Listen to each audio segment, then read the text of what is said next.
Doing two NBA player props here on PrizePicks for Thursday, June 19th, NBA Finals Game 6. Before I get started, you guys take a look in the description below. Hop into the Discord. $9.30 per month. Promo right now for first-time members. 20% off your first month. Comes out to like $5-6 for the full first 30 days in the Discord. You guys come check it out.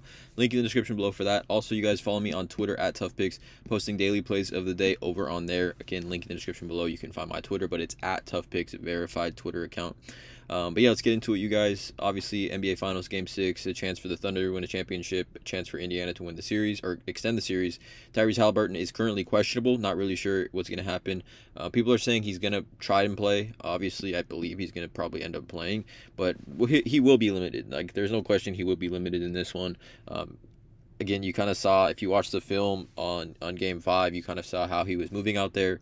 I don't see him being in nearly 100% here, so we're going to make these plays based on that. But let's not waste any time, you guys. Let's just get right into it.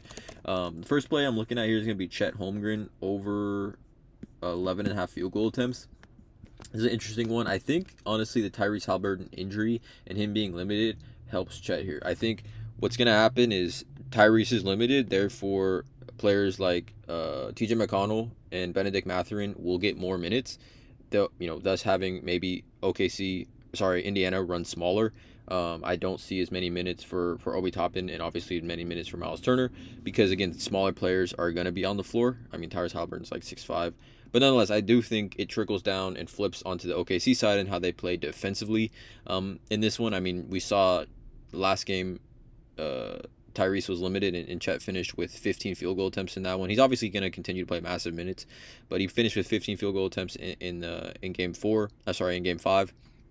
Again, I do think it definitely benefits Chet here if Tyrese misses, because it's not like OKC is going to really be thriving with Chet and Hartenstein on the floor if TJ McConnell is on the floor with Benedict Mathurin, with a bunch of ISO scorers who are able to get the switch onto Isaiah Hartenstein and do damage with the drop covers that Hartenstein does run. So I do like the spot here for Chet. I think he sees, obviously he's going to see the minutes regardless of the matchup, seeing 35, 37, and 34 minutes over his last three.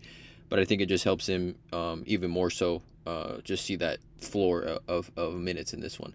But even the splits, right? We've talked about this before in a previous video. Chet splits home versus away. He averages significantly more minutes on the road.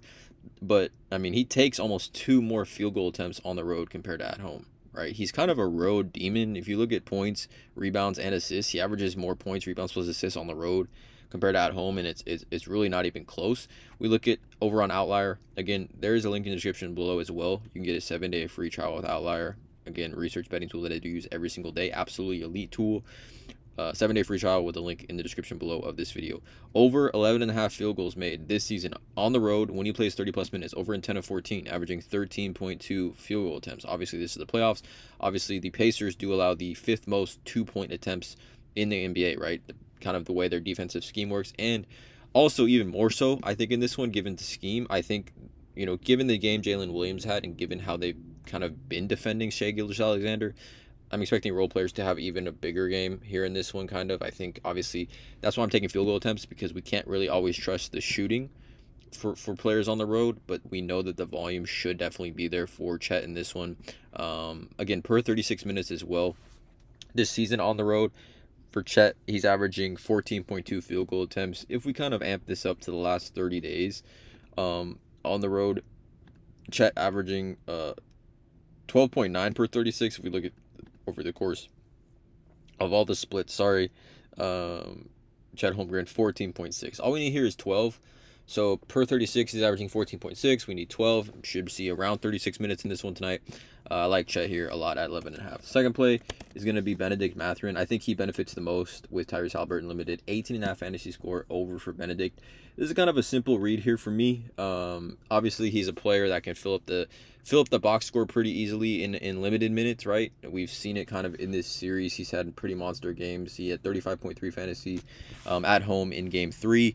9.4 in Game 4, 23.1 when that last game here in Game 5 on the road when Tyrese was limited.